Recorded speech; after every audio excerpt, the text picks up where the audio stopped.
Good evening, Bhante and all Kalyana Mitra Sukhihontu. I'm Aliana and welcome to Ti-Ratana Vihara Amang Perdana Friday Sutta discussion by Bhante Dr. Ganggodawila Chandima.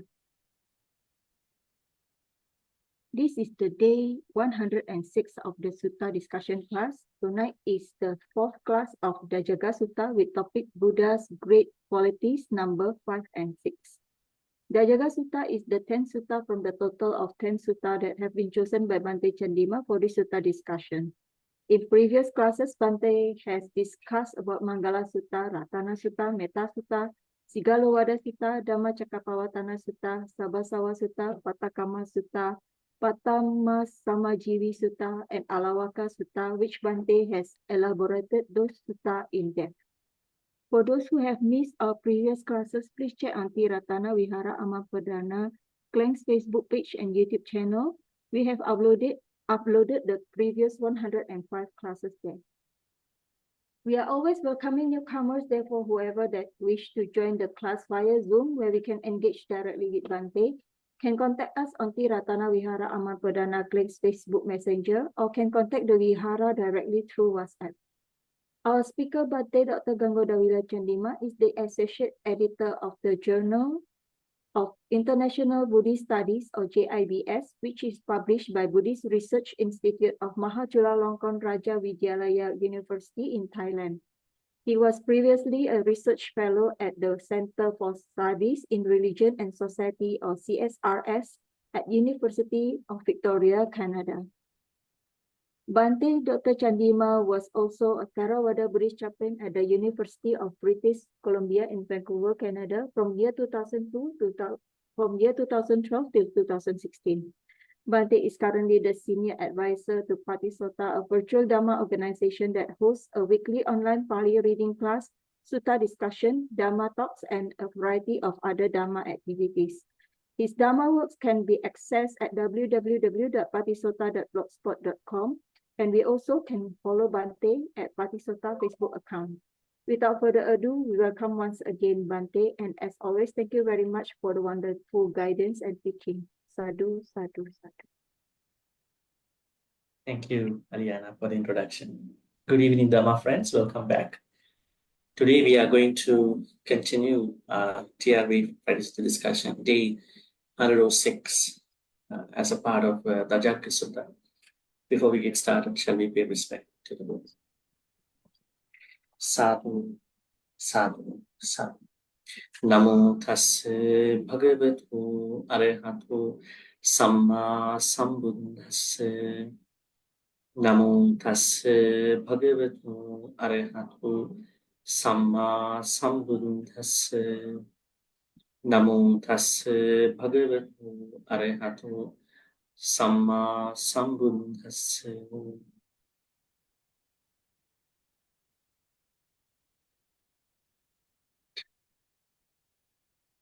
So today we have Aliana, Kim, Margaret, Kim Neo, you, Kelby.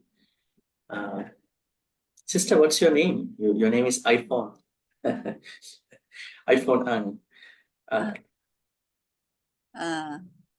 Ang Soát Ngay. Okay, yeah, Sister Ang, Leon, Lain, Katie, yeah, Ang, Cindy, Smith, Lim is, I hope that Lim is the one who is take part today, and AM and Chansio is, I think, Melinda. So, welcome everybody. And today we are going to discuss the Buddha's virtues. As you can see, Buddha's virtues number 5 and 6. Are there newcomers for the Dhajagga Sutta today? Or you have been here last couple of weeks?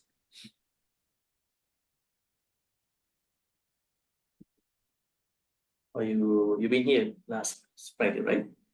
Okay. So then let me ask you, why is Buddha Arahant? Why is Buddha Samma Sambuddho? Why is Buddha Vichacharana Sampanno? Why is Buddha Sugata? This is where we left out. Anybody who would like to share with us? Why is Buddha Arahant? Why is Buddha Samma Sambuddho? Why is Buddha Vichacharana Sampanno? Sugata? Any thoughts?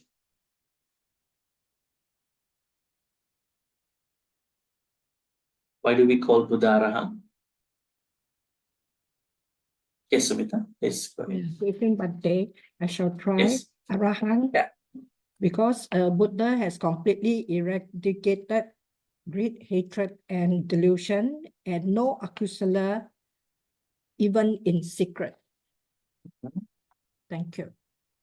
Okay. Yeah, that's Arahant, right? He uprooted Lobha, Dosa, Moha, greed, hatred, delusion. At the same time, he doesn't make any akusala, even secretly. Right? Then Samma Sambuddho. Why do we say that Buddha is Samma Sambuddho? These are very basic Dhamma things, not suttas. Very Bhante, basic. is it the enlightened one? Sama Sambuddha, the enlightened one, and then he attained Nibbana on his own, by his own effort. by his own effort. Yeah. He's self-enlightened. Self-enlightened. Self-enlightened or self-awakened. Nobody helped him to become enlightened. Others help in their own ways, but those efforts did not help him to become the Samma Sambuddho. So the meaning for Samma Sambuddho means he is self-enlightened. Right? That is Samma Sambuddho. I'm going to ask again, keep all these meanings in the loop. And then Vichacharana Sampanno. What does Vichacharana Sampanno mean? Is endowed with supreme knowledge and perfection. Yeah, how many? 8 and 15. 8 What, eight knowledges and 15 practices. Okay. Conduct. Yes. Knowledges and practices. So Buddha had 8 knowledges and 15 practices. virtues. And then Sugato.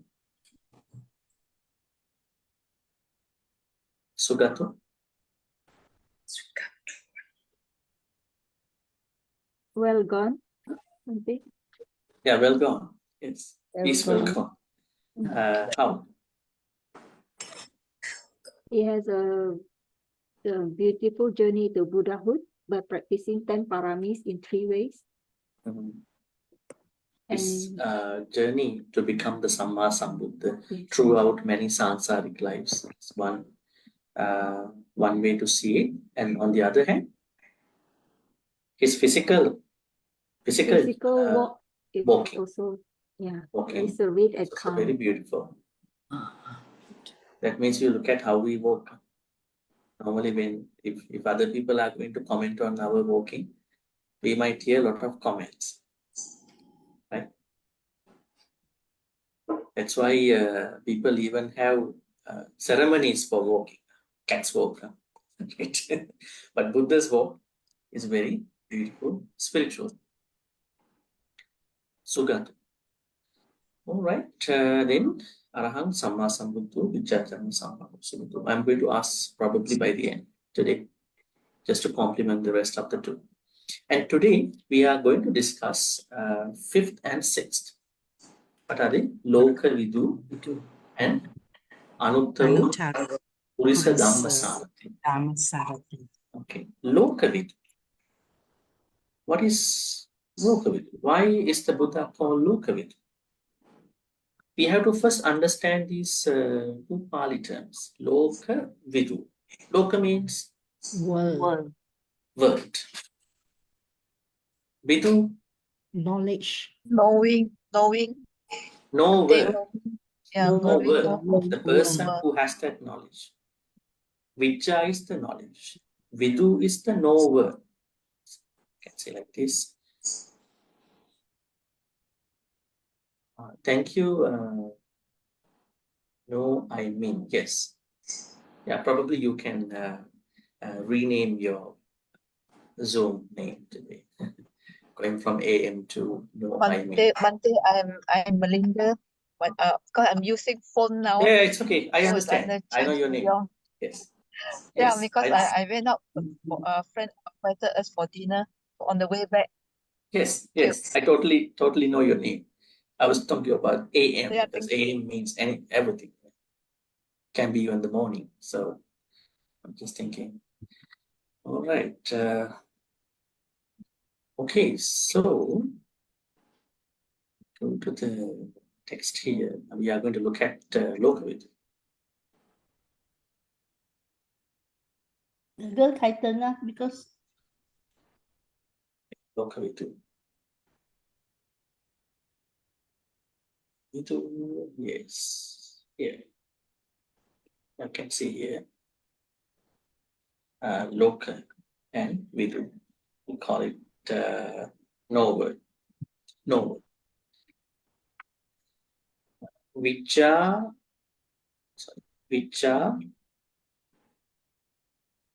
is knowledge, right? And Vidu is the one who has that knowledge. So knower of the worlds. What kind of worlds are they? Three worlds. Knower of three worlds.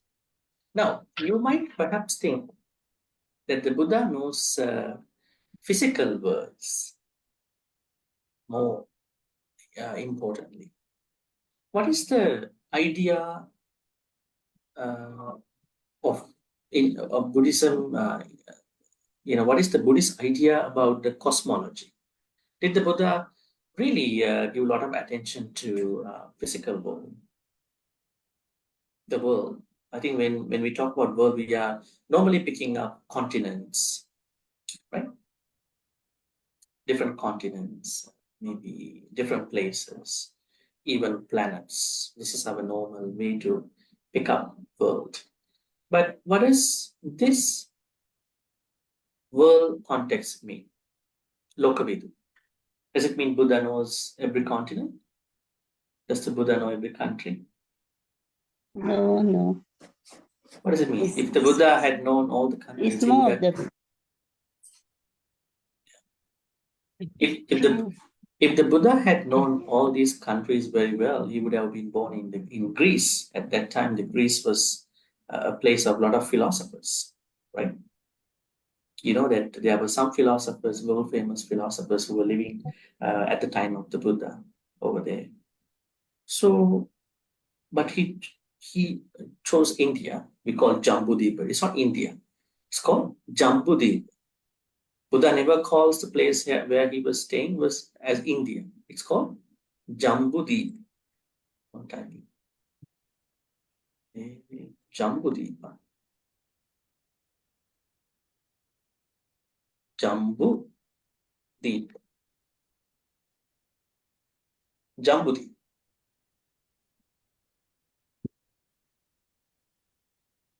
Jambudvipa.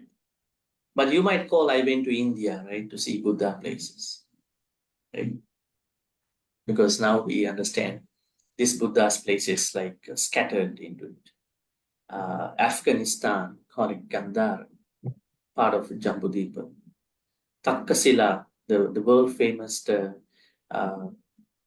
university in India, where all the elite students went to study, was called Takkasila. It was under Gandhar at that time. Now it's in modern Afghanistan, right? And then Nepal, it's part of India to Jambudvipa, right? So then this whole Jambudvipa has been geopolitically disrupted due to certain attacks, certain division of power over the time. So his main concern about the physical world uh, is very specific. You could see that he was not very much concerned about it. Especially, there is a very famous sutta. I think I already shared with you another Dhamma discussion. This is called Rohitassa Sutta. Rohitassa. Probably I'm going to share again. Rohitassa.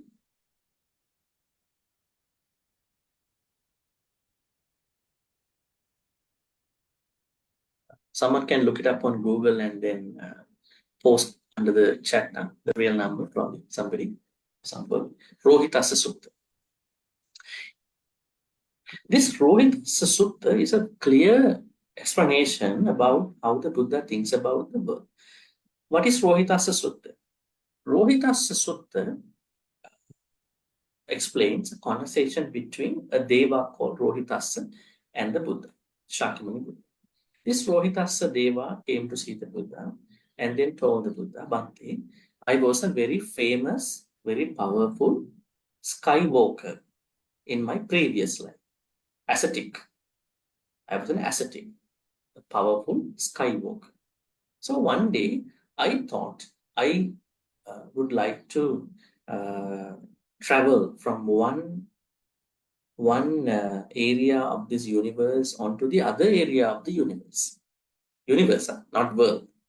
Now we understand there should be a lot of planets, probably more than how we know so far from science. And then what I did was that, except for stopping for washroom, eating, for a short rest, I continued walking, skywalking. Don't get misunderstood this skywalking as the modern skywalking.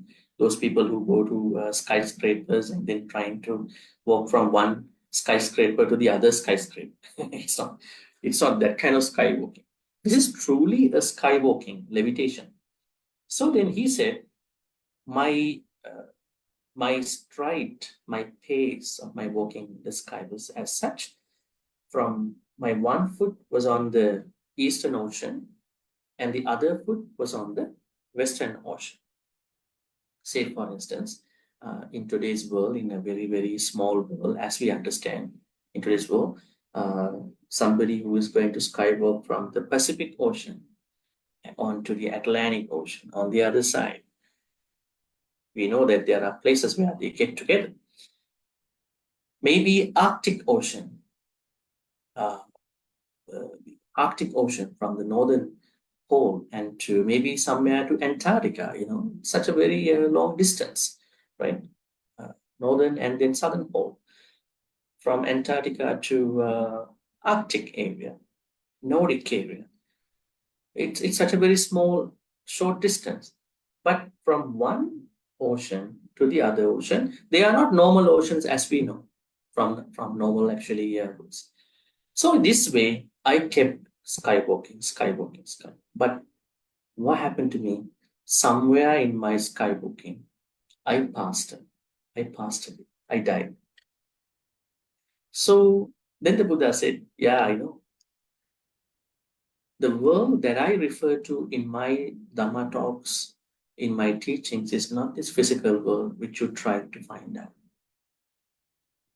So the world that I refer to in my teachings across the sutta is mostly about the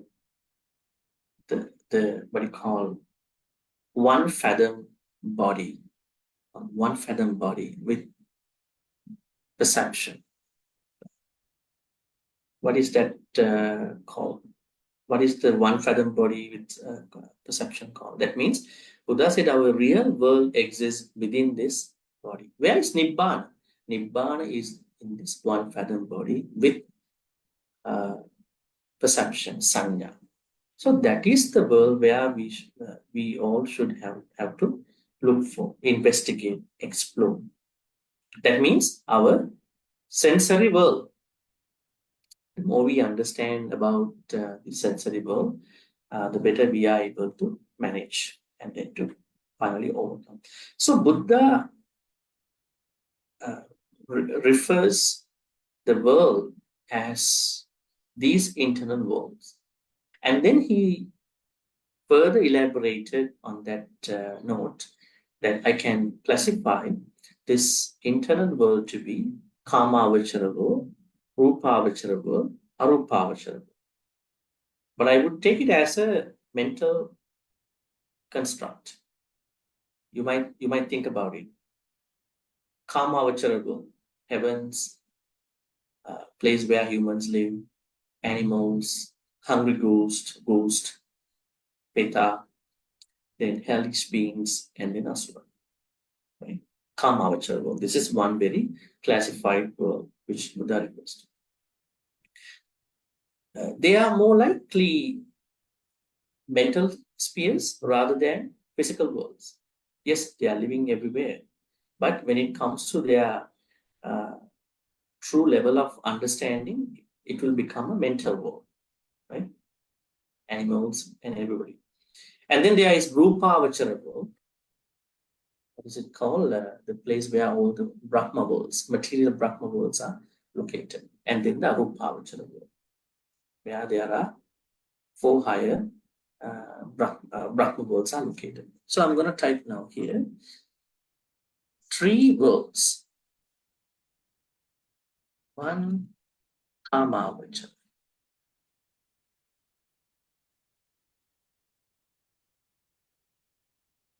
Avachara world.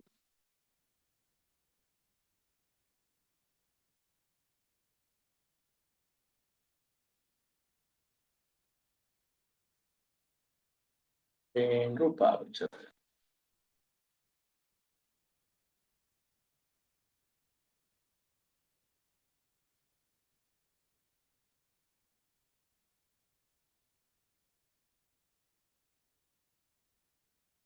Then Arupa-avachara.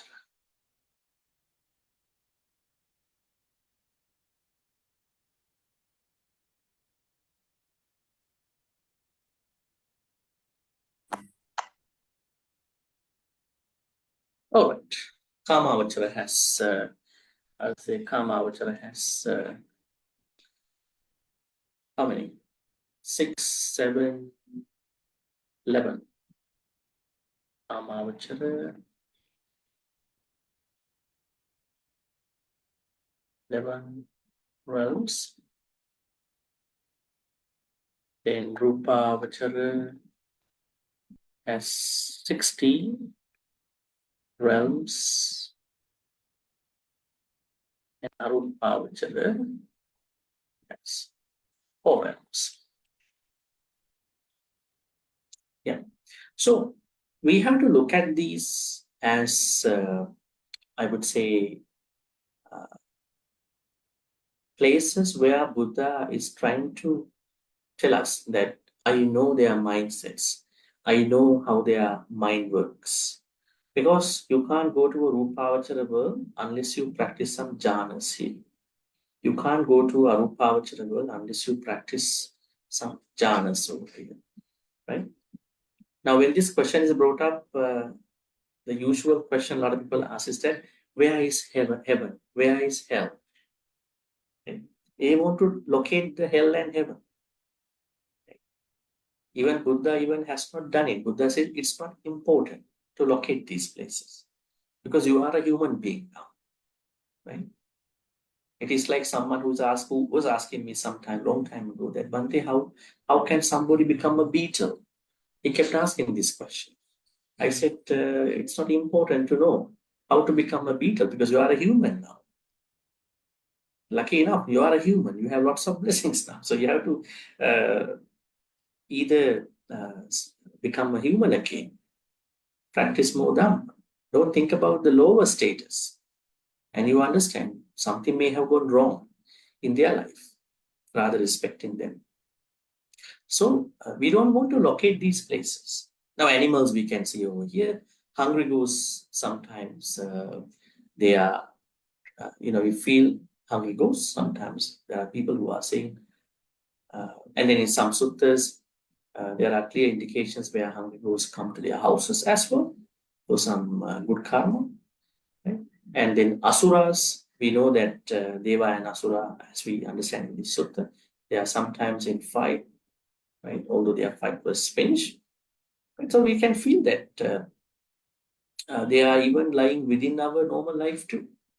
But our purpose is not to locate these things. Rather, we understand they are mostly going through happiness and unhappiness at a mental level. Okay, so it is said that Buddha, Samma Sambuddha, Shakyamuni Sambuddha, and all the other Samma Sambuddhas, they are Lokavidu because they know these three worlds very well, completely, in terms of the mindset, attitudes, and the mental constructs of these individuals who are reborn in these three places.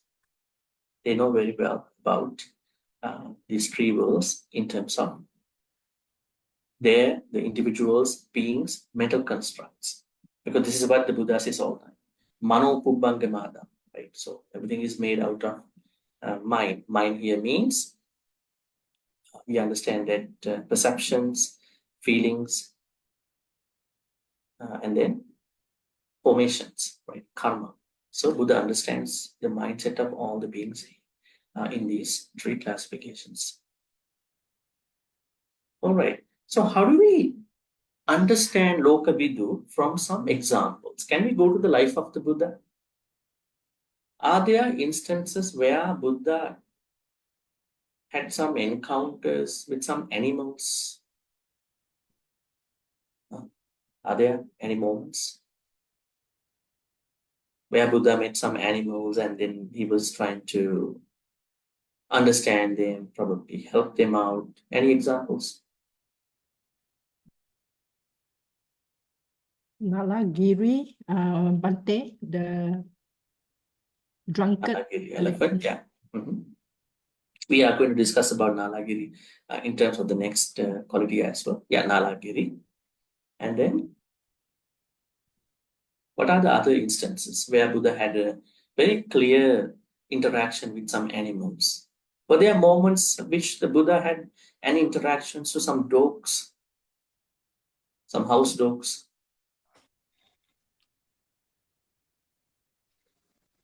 No, You don't find out any cats in the Buddha's no. life, probably. Anyways, Yeah. So deer, there is deer. The There is monkey a monkey, yes, monkey. offer the So when the honey. Buddha had to leave Goshtarama temple in Vanvasa, so it is said that he went to Parileya forest. There, one monkey wanted to help him, offer some honeycomb and all that. So he understood that the monkey wanted to support me. And there was another elephant called Parileya elephant in that forest. It is said that Parileya elephant passed away when the Buddha was leaving the forest. He knew that Buddha was leaving, so he could not take the pain. Other examples? Bhante, snake, Bhante, Snake. who hooded him. Muchalind. Yeah. Muchalind. This was in which week was that? There are 7 special weeks Buddha spent after he became the Buddha, right? There's a very interesting Pali stanza. Patamang bodhi pallang, dutiyancha animis, tatiyang chankamanang setta, chatutang ratanag, panchamang ajapalancha, muchalinde. 6 weeks. So the 6th whole 6th week, there was a torrential rain. At that point, one Naga, Muchalinda, thought that he would help the Buddha. Buddha says, when a big cobra is going to coil you, you're going to be very scared. But I didn't have any amount of fear when the cobra comes and coiling me.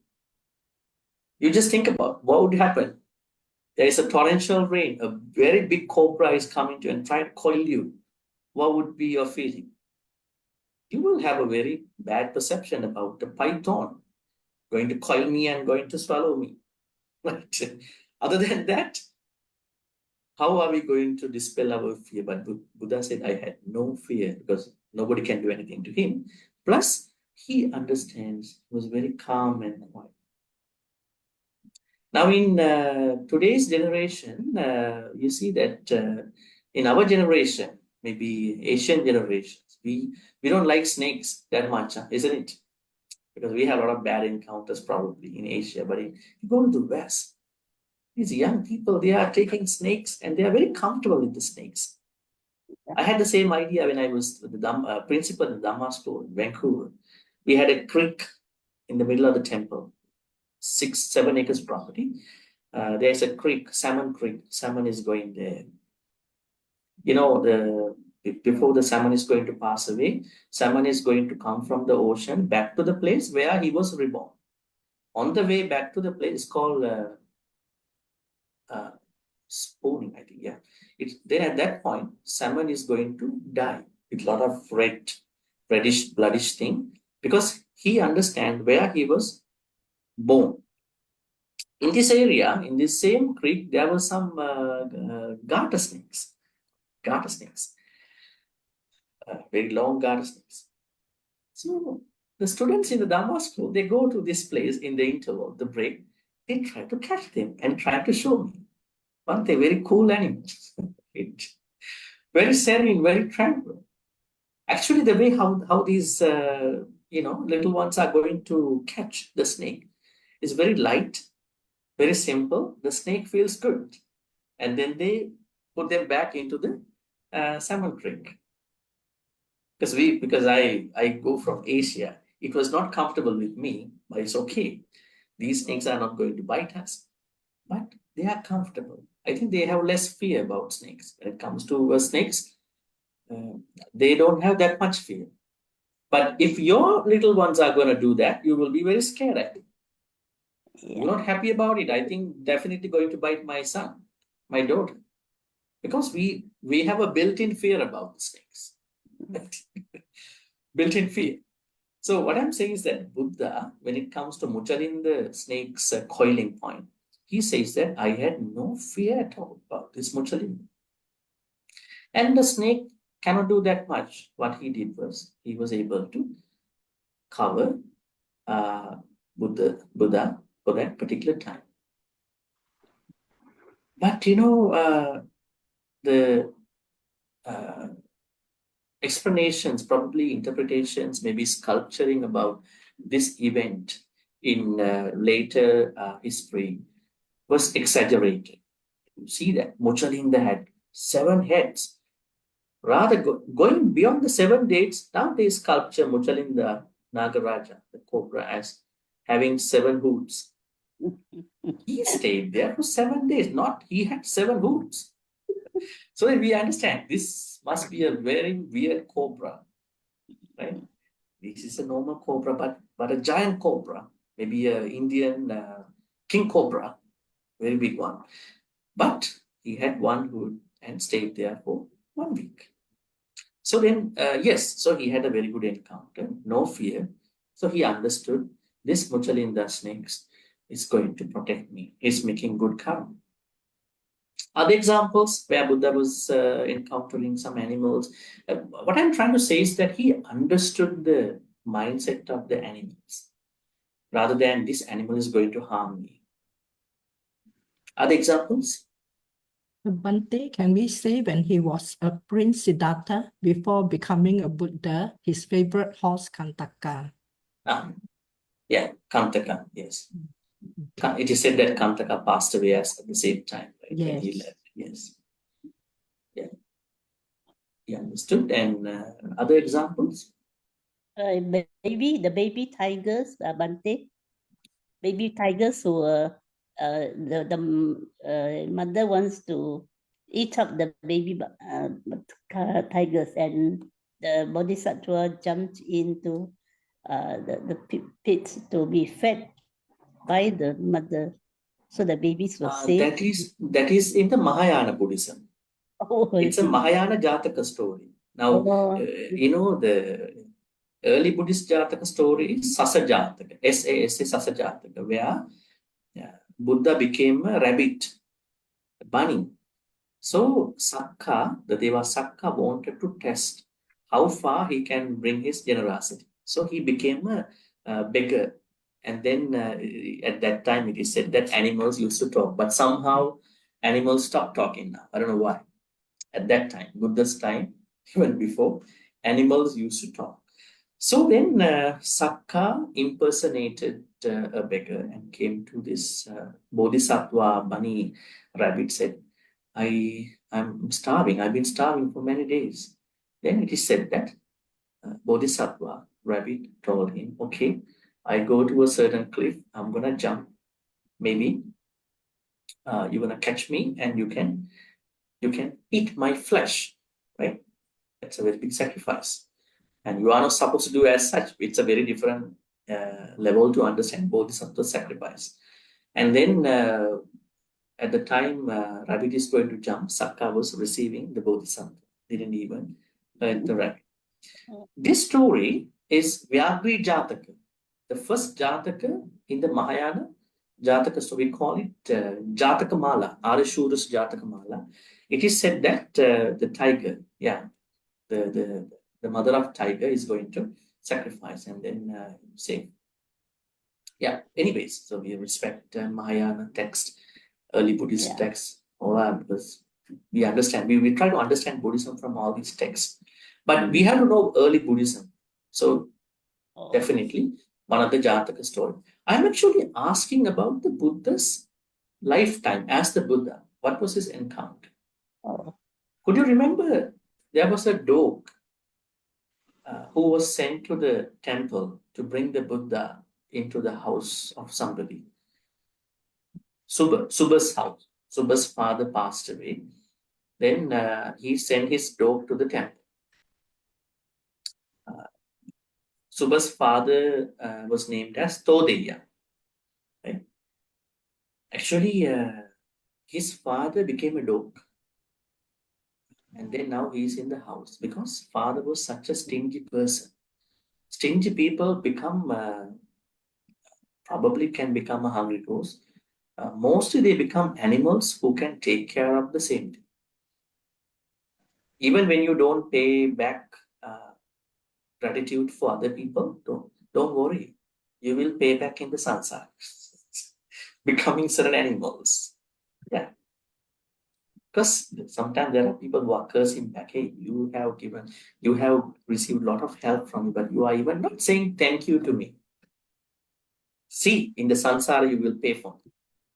Such a bad curse, this can go. That's why in our life, we are not trying to become indebted to people. If there was something, we're going to pay back. Could be money, could be support, anything. If you were help out. So, Todeya became a dog. Son didn't know. Son thought, it's a new dog in my house.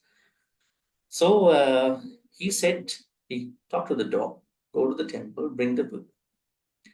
Dog doesn't like Buddha comes to the house because he knows son is going to give away things that he saved for the son. So anyway, he went to the temple.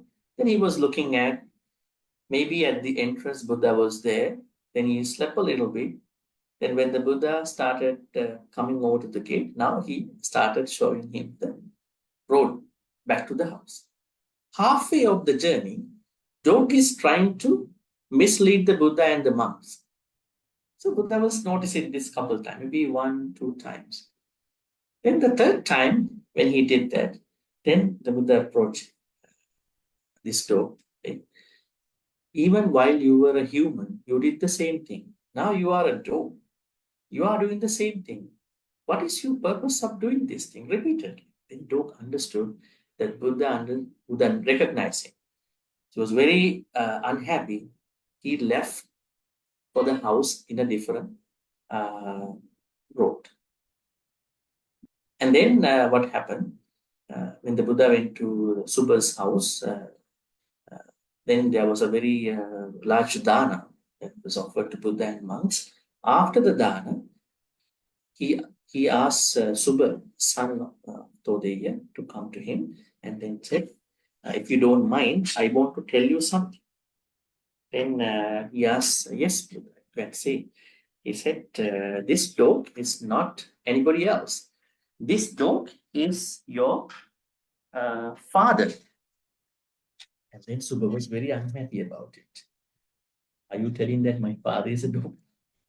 Then the Buddha said, okay, you can do a certain test, give some food to him, and then when he was lying down on the floor, go and talk to him. Say, dear father, where are the treasures you buried before you passed away?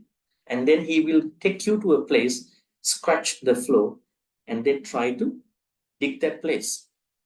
And then he did. The dog got up, went somewhere in the kitchen, and he started scratching, digging the floor. He found out.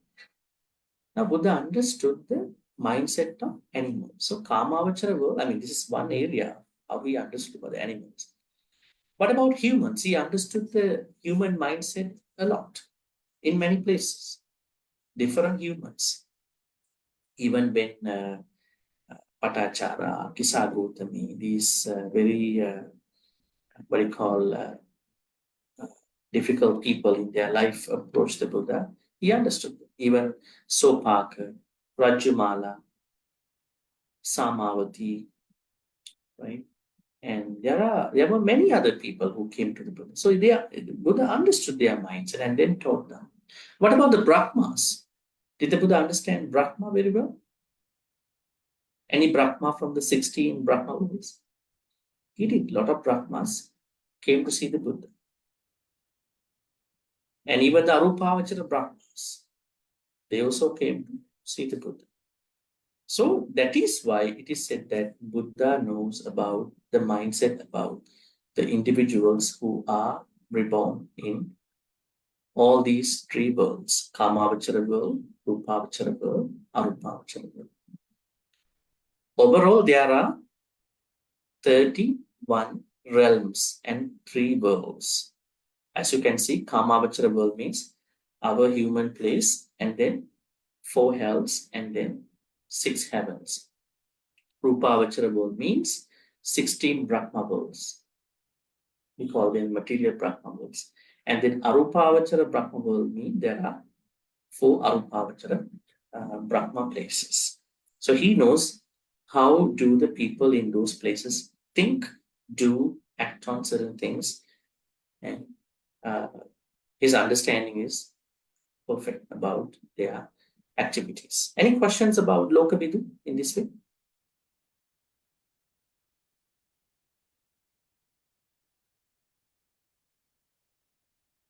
Lokavidu?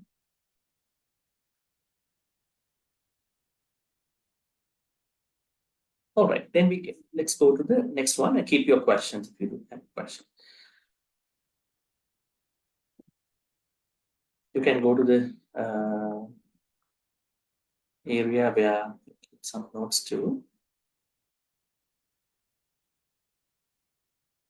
It didn't matter how far away or close the beings from the 3 main worlds, the sensual Kamavachara, the material Rupavachara, the material Arupavachara, were to the Buddha. He could see them in his thoughts. That is 2 meanings, all worlds. The first is all the planets and other celestial bodies in our universe. The Buddha thought there are thousands of world systems in our universe where life exists. The second is all the different levels of existence, from the underworld up higher to the heavenly places that are not made of matter. The Buddha had a magical power that let him show up in all of these worlds and places. Having said that, he not only knew where everything was, but he could also see and hear anything he focused on with his thought, divine eye, divine eye. Dibachakku, Dibasota, we discussed. Dibachakku, Dibasota, there were 2 of knowledges he had. Here you can see Dibasota and Dibachakku. So through these two knowledges, he could see all the beings. All right. Now, I think you may understand the farthest, deepest place in the ocean. They say Mariana Trench in the Pacific. And we understand that there is a certain level where the sun exposes to the ocean. And below that level, there is no light, no sunlight in the deep ocean. And the scientists, marine biologists, they predict that there are very venomous beings under this area, right? That means what we understand is that there are a lot of beings, a lot of animals, a lot of different beings who are living in this whole universe.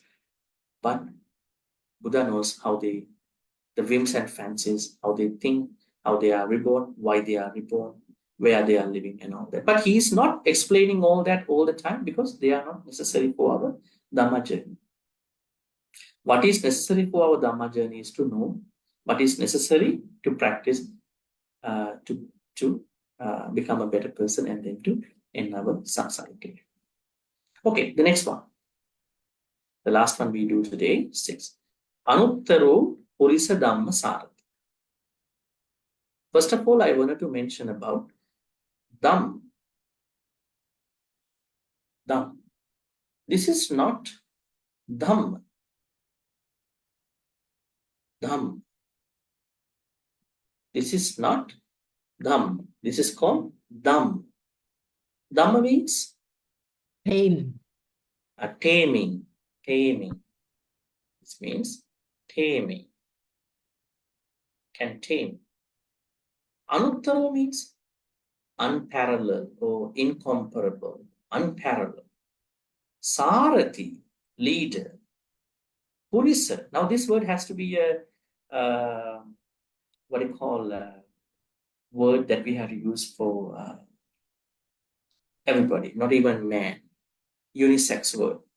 That means Anuttaru, he had an unparalleled leadership in taming any being. Okay? Taming any being. Unparalleled. Now, we have to go to understand what kind of beings he had to encounter with. First of all, we understand that there were moments that he could not give a Dhamma talk and people did not want to listen to him. Can you tell me an example?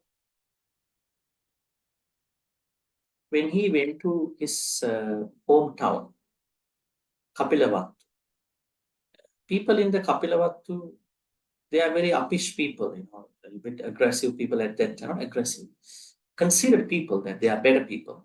They are better than others. Buddha's relatives. So then what happened, Buddha had to think that there could be a better way to talk to these people. Sometimes when you go somewhere, you don't feel that you can have a very good conversation with these people. Right? I mean, in terms of the Buddha's perspective. Then Buddha had to use the methodology that he used in a worst case scenario. What was it? Twin Yamaka Perform Patiha. the twin miracle. Twin miracles. miracle. We call it Yamaka Patiha. Yamaka means twin. Yamaka Pati. Yamaka twin refers to two things. One thing is that, okay, what is he doing is that he goes to the sky and then he's creating a jewel kind of a platform in the sky. And from the upper body, he is emitting an aggregate of fire, and from the lower body is emitting an aggregate of water. And then he's going to walk here and there. And then what happens? By looking at this, people should be definitely impressed about him.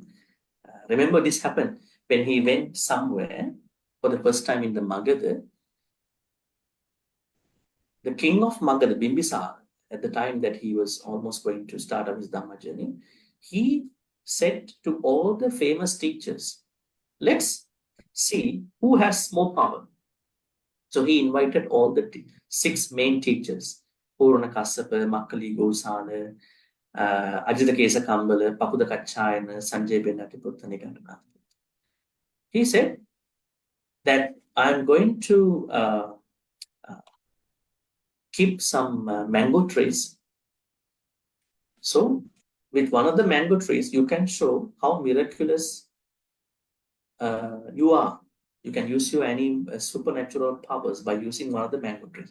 So what these 6 teachers did was that they secretly cut all the mango trees. So then they have a support to say that no mango tree is there to show our supernatural powers. But what happened? There was one mango tree left for the Buddha. And then the Buddha did the same Yamaka Patihari. twin miracle. It is said that one of the teachers committed suicide in this effort because they couldn't do it. One teacher took life at that point. So the idea is that Buddha had to show that he has the Yamaka Patihariya ability because he only uses it to impress those people who do not like to listen to a Dhamma talk, probably who don't like to listen to him in a way, in a worst case scenario. So he did for his own people, own relatives in the first place, and also for 6 teachers in the Magadha. Okay, what are the other places? Now, let's say Buddha didn't want to use Yamaka Patihariya twin miracle. Then he had to probably use certain other things to impress other people. Maybe he had to talk properly. He had to give a different Dhamma talk. He had to talk about certain areas. Let's talk about different examples starting from his life. Let me ask you, who was the Shakyamuni Buddha's first devotee? Let's start from there. Then we will understand how he tamed different people. We understand there was a child, little one whose name goes by Yasa, Y-A-S-A, Yasa.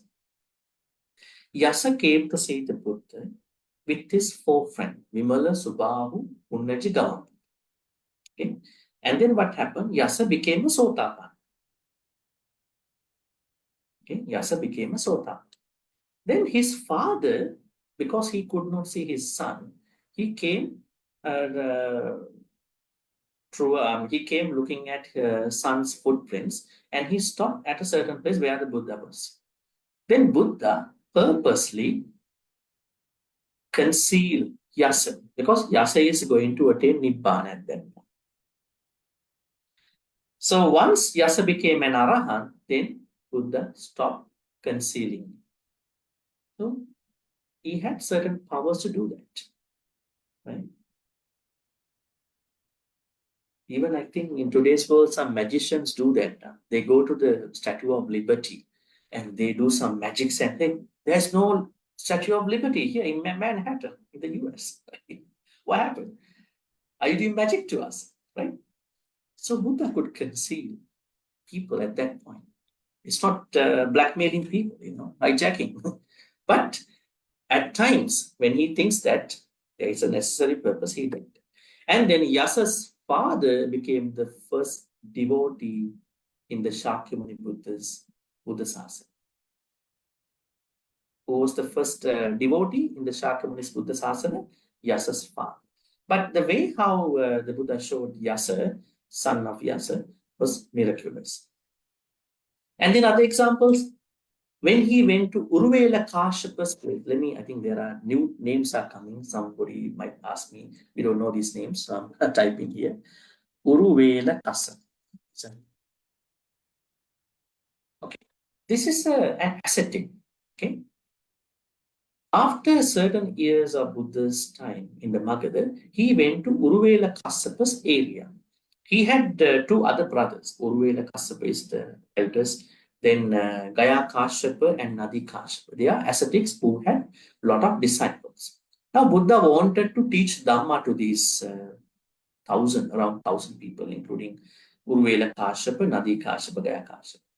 Then Uruvela Kashyapa said, okay, Buddha came here. Now Buddha was talking to Uruvela Kashyapa. Bhante, we don't have a place for you to stay, but there's one kuti here. But there is a snake inside, Naga. If you can tackle down the Naga, you can stay. So he went inside the kuti, and then Naga became a very big Naga, similar to the area of the kuti. And then Buddha used fire kasina, or fire element, Pataviyapo Tejo Vaya, Tejo kasina, Tejo element. So when the Naga is using Tejo, Buddha uses his own Tejo element. So in this way, he could tame this Naga. Right. Then finally what happened? Buddha put the Naga into his arms bowl and then brought outside. Very interesting, huh? How the Buddha put the Naga into the alms bowl, the patta, as a pintapata food. And then this is the Naga in the kuti, I found out. So I think this is a very miraculous, very powerful thing. Now still we are talking animals or other non-human beings. We are coming down to the human beings too, shortly. Other examples? Angulimal is a very, very famous example. You know the story. But Angulimal's story has something interesting. We normally say outpacing Angulimal. Angulimal was such a very genius student. You know, sometimes when very educated people become terrorists, bad people, they can do more harm than an uneducated. Right? This happens in the world. If there are very smart, genius students being brainwashed by religious fanatics, they can do more harm. This happens in many countries. They are the masterminds behind attacks. So Angulimala was not his name. What was his name? His real name? It's like the Bhante Moggallana's sculpture. Pretty bad. Why people sculpture Arahan Moggallana in blue color, right? He was become blue just before he passed away. He was a normal person. No. I think we are doing it because then when the people bring their children, they can say, son, this is Arahan Moggallana. Why is he in blue color? Because he was attacked by the other people. Right? So, actually, we have to understand the good side of everybody. Now, here, Angulimala's real name was, normal name was, what was the name of Angulimala? Is it Ahimsaka? Ahinsaka. Oh, Ahinsaka means Oh, no. the innocent one, the very innocent one. How come the innocent one became a serial killer, mass killer? What happened? He was doing very well in his classroom. He was a genius, top student. Other students become very jealous about his studies. And they were thinking, we cannot find any problem with this Ahinsaka. Then they were fabricating a lie.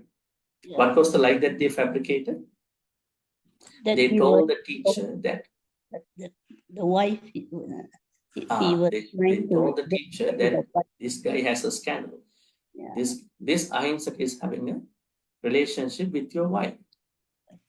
This teacher became very furious about this, but he did not show that. So he wanted Angulimala to suffer. Then he said, every student, when they graduate, they have to do a certain tribute to me. You are going to do an early tribute to me. Right?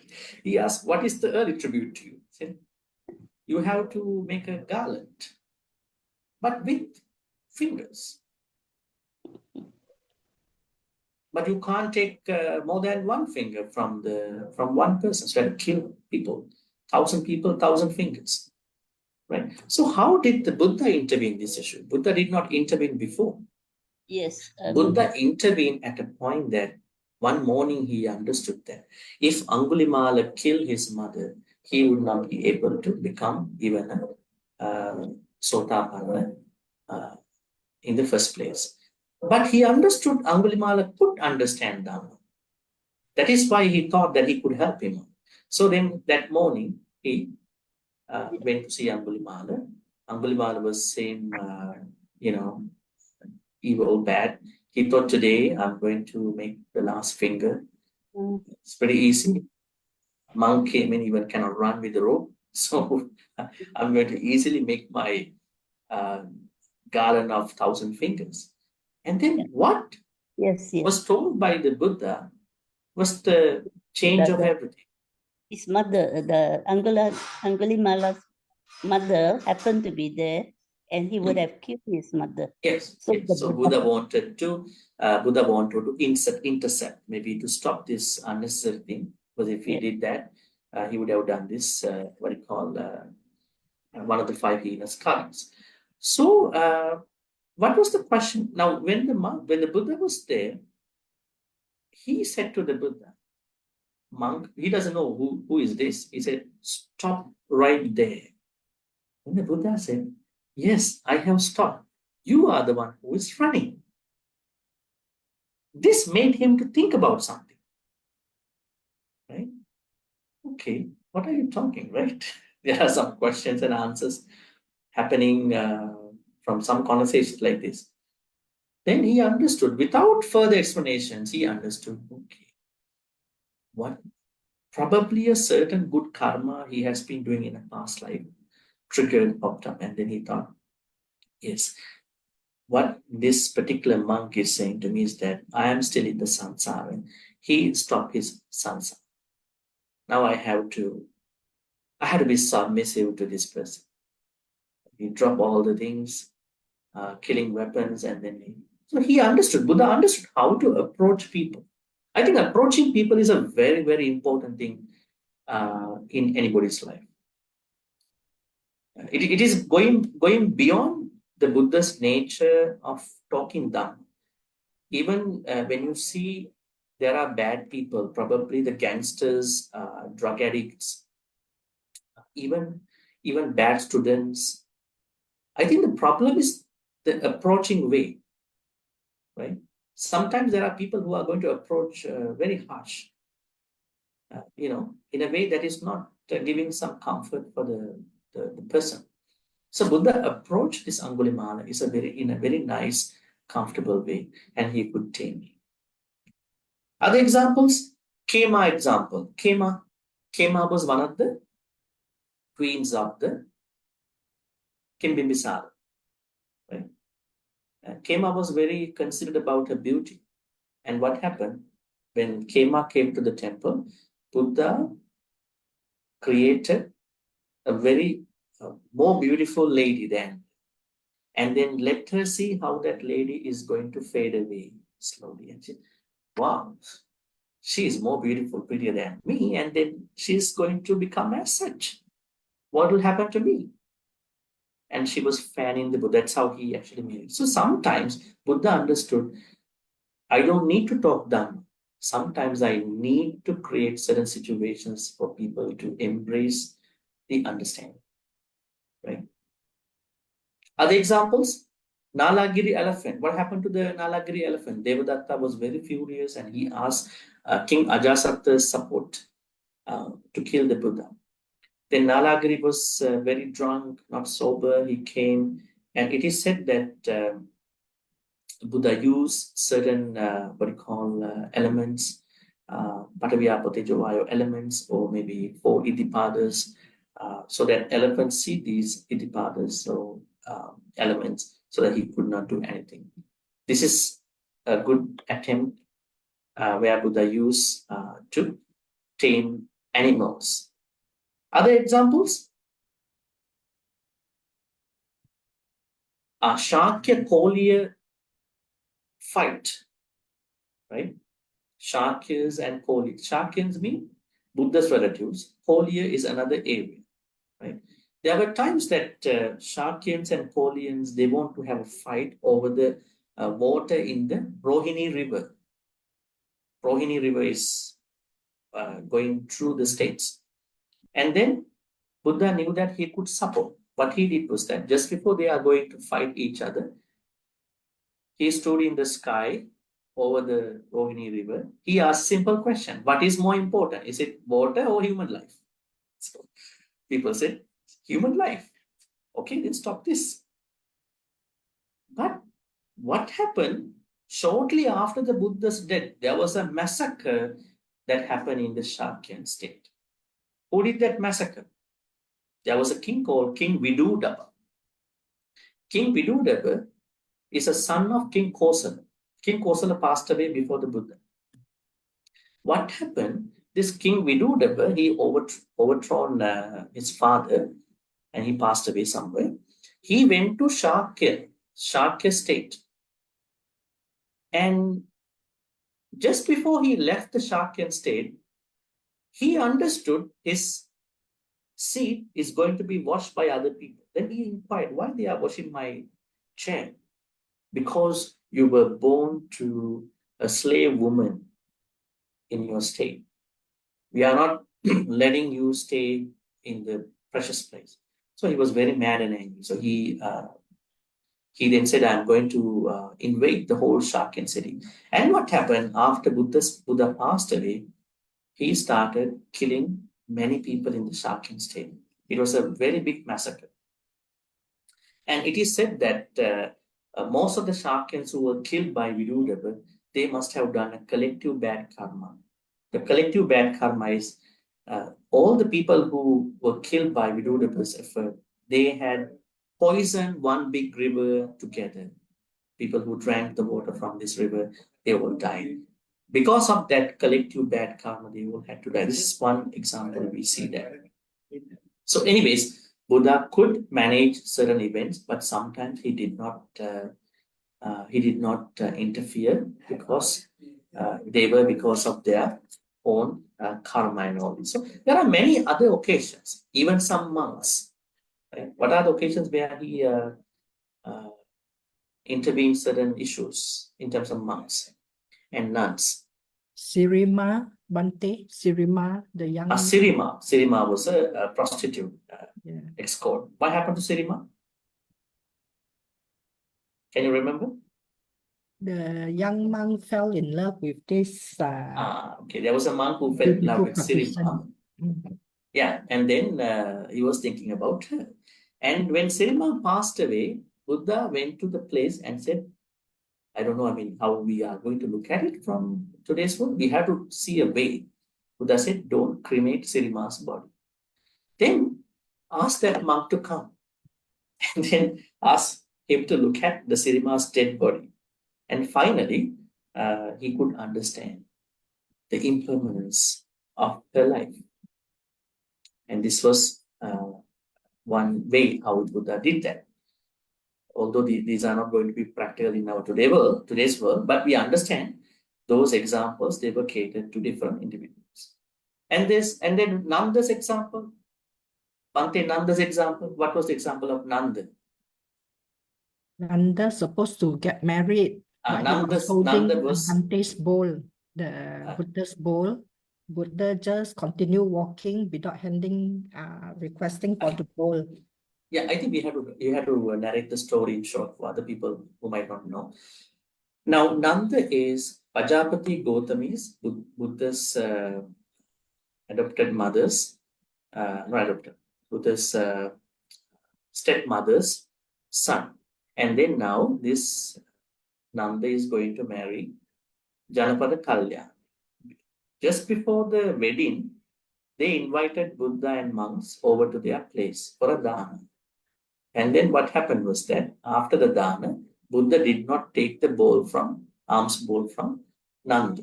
Nanda went to the temple. Janapada Kalyani said, before the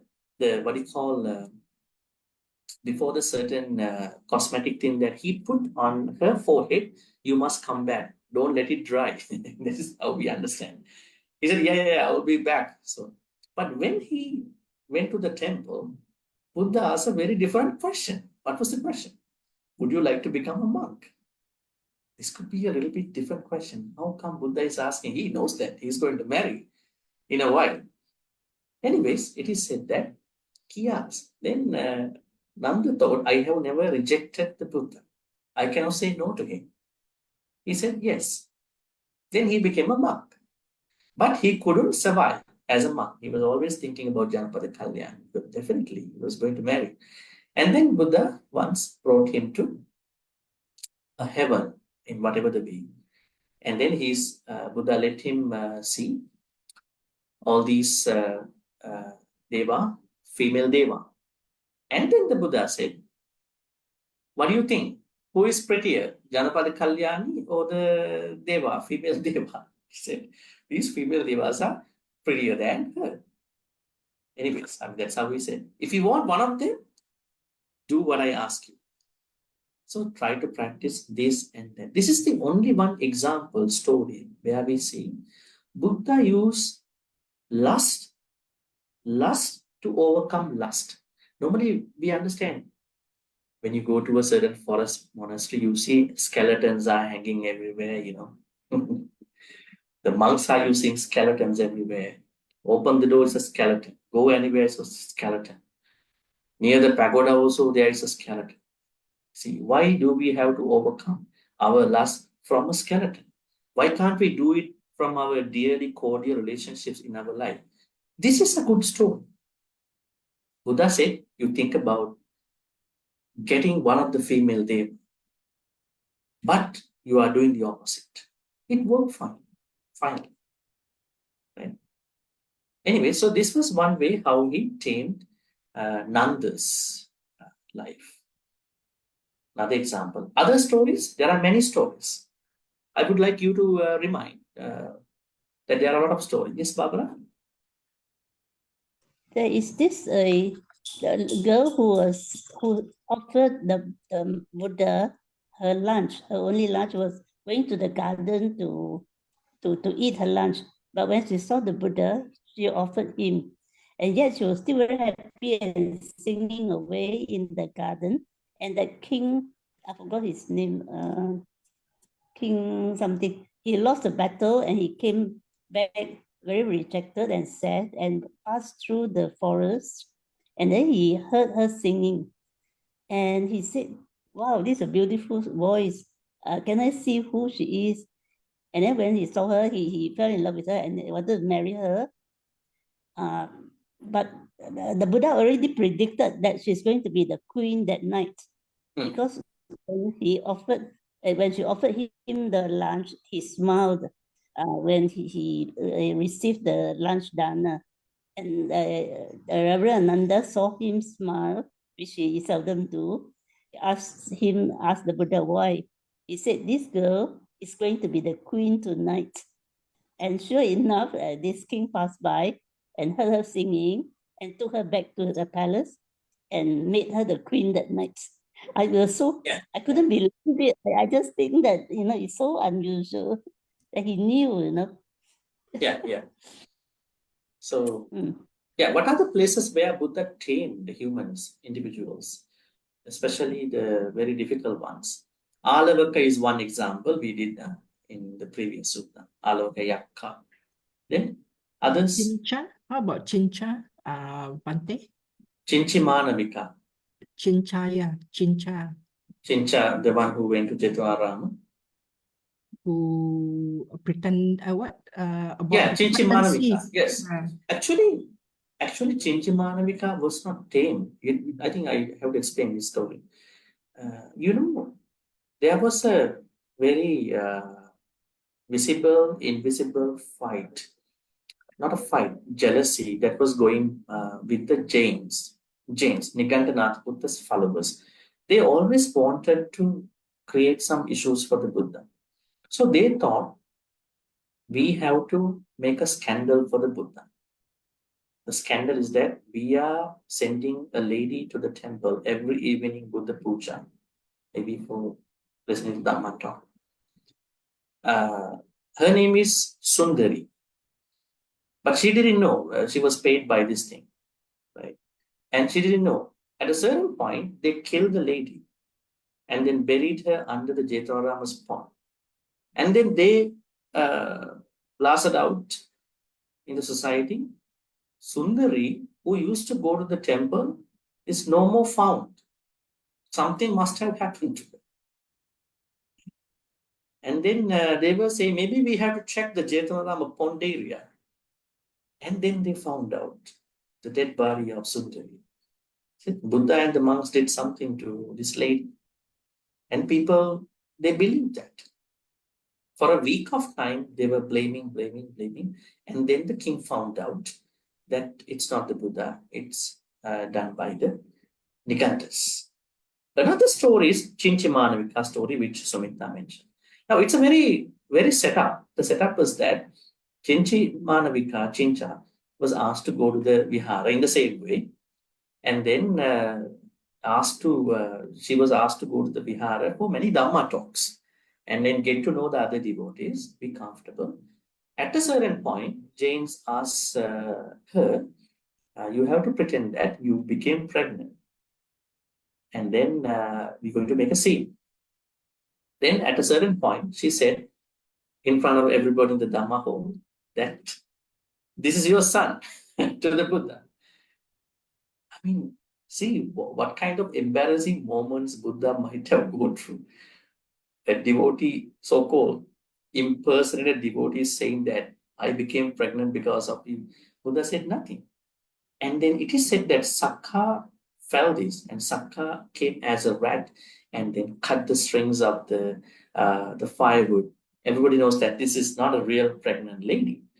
She is trying to, what do you call, bad mouth about the Buddha at this point.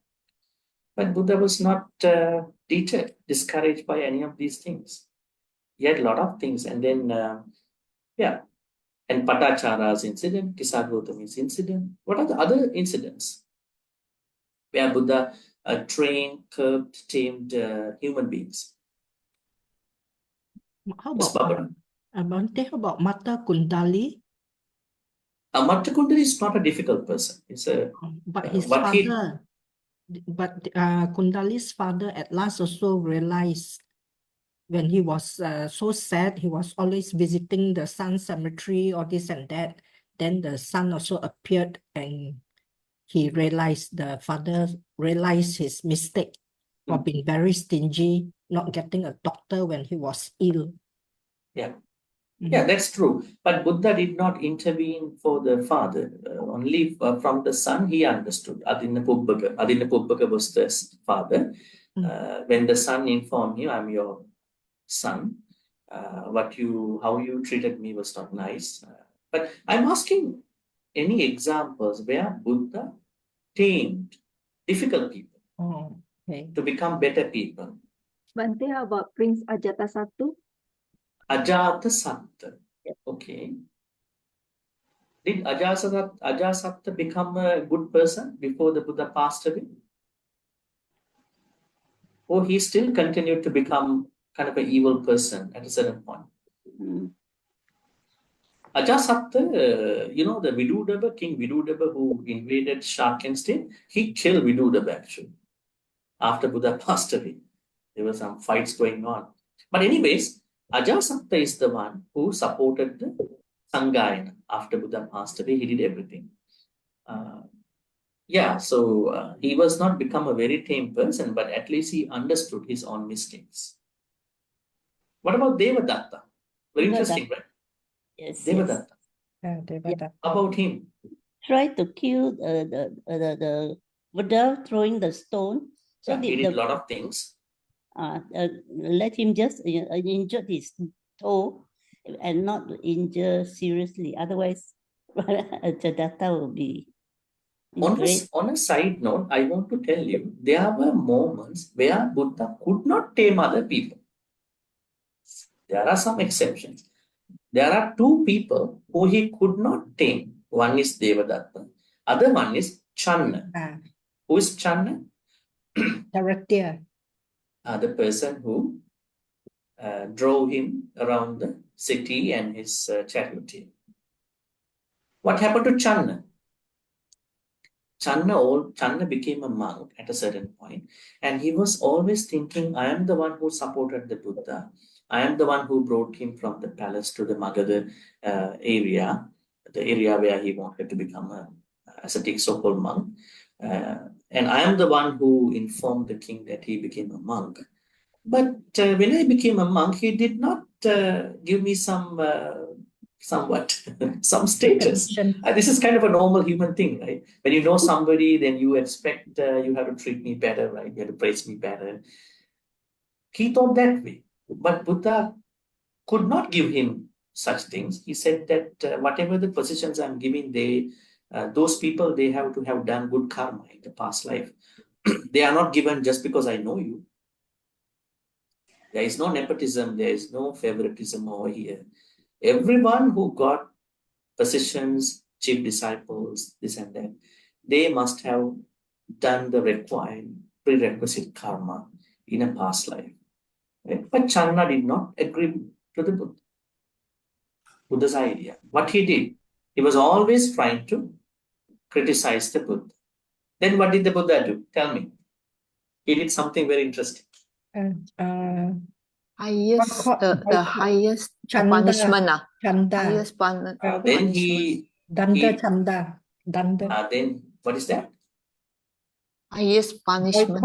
Boycott. He declared the capital punishment Capital punishment. to Chanda. Now you might think capital punishment, probably he might have to be hanged.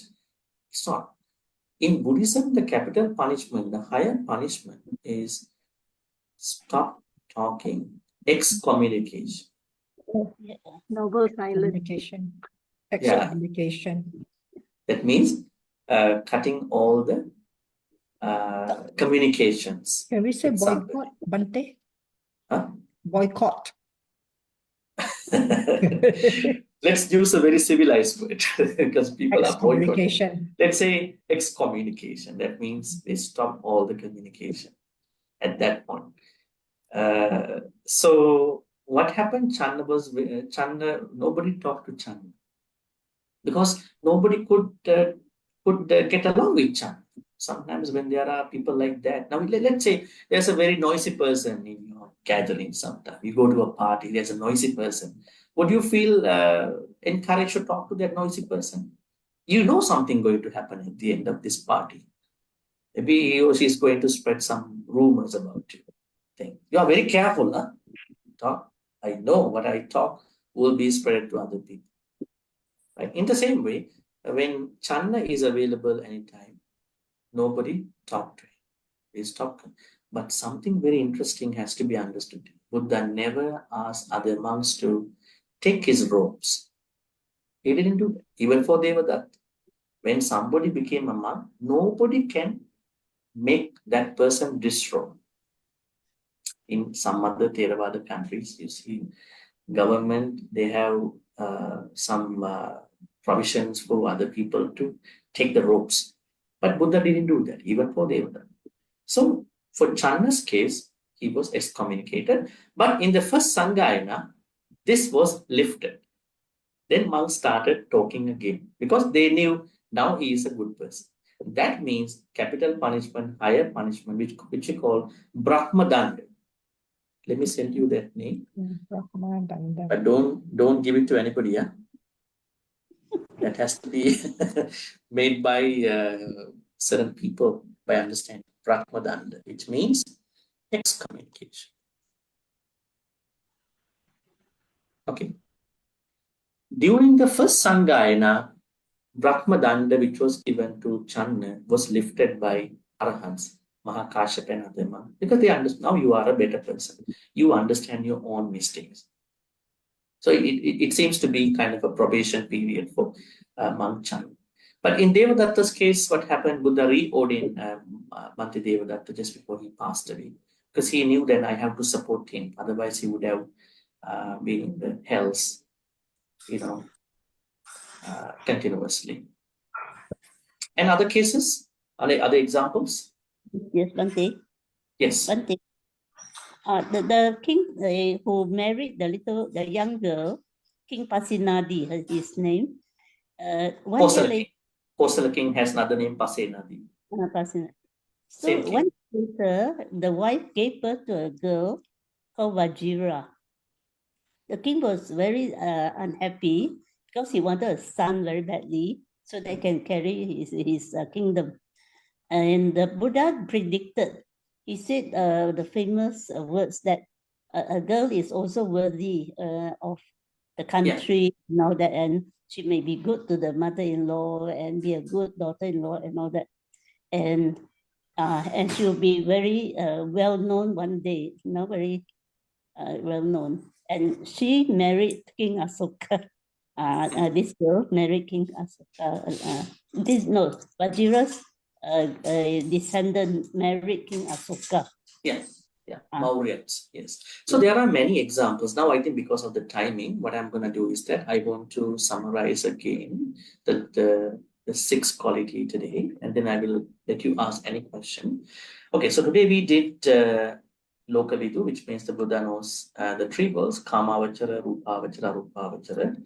Kamavachara means sensual world where we are part of, another 11 places, 6 heavens, human world, and then the 4 hells. And then the Rupa-Avachara world, there are 16 Rupa-Avachara worlds. And then there are. So Buddha knows everything about these individuals, how they think, what they want, why they become reborn there, how can they come out of these places too. So, Loka Loka means all these places. And then the last one we just discussed was that Anuttara Buddha is an incomparable, unparalleled teacher to tame any being, especially human beings. As you can see, Purusha Dhamma Sarati implies untamable, while Anuttaro indicates unmatched. No one could tame all untamed beings for the Dhamma, like the Buddha. The Buddha knew the most about people's proclivities, paramis, and could tailor his teachings to them.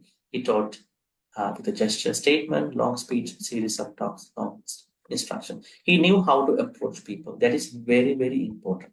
Sometimes when people come to him, he did not start a lot of Dhamma things. He simply used very, very simple similes. All right. Any questions? We'll take 1 more minute for this. Any questions about these two great qualities of the Buddha?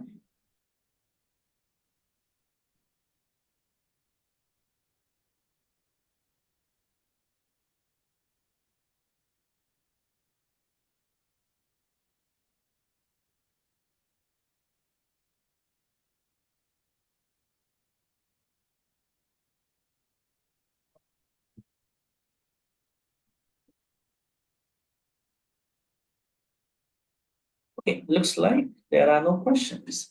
If there are no questions, then we are going to. Any questions? Okay. Okay, I have heard before that there are Buddha in 10 directions. Does it mean that in every direction there are 31 planes of existence? Liana, can you explain a little bit more about this? 10 directions. What do you mean by that? Yeah, Bhante, I heard in a Dhamma talk before that the 10 direction is the north, south, east, west, south, west, and above, below.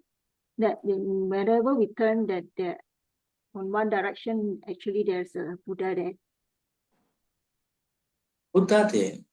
I think in this universe, I'm not sure is the Sama Sambuddha or Pachika Buddha or Arahant. Yeah. I think this is Mahayana teaching. I'm just going to think about it actually. it's you know the sutta called Jinapanjara. Jinapanjara Sutta. It's a paritta. It says that it's like a royal cage that different monks are in different places in our body. Hadaye Anuruddhocha. Bhante Anuruddha is in my heart. Hadaye Anuruddhocha. Sariputtocha Dakini. Arahant Sariputta is on my. So it's a Mahayana teaching. We don't say that they are wrong or incorrect. It's a Mahayana way of looking at it. We understand all the Samma Sambuddhas have passed away, proving that Sankharas are Sankharas. Right? But what we are doing now is we are learning from them.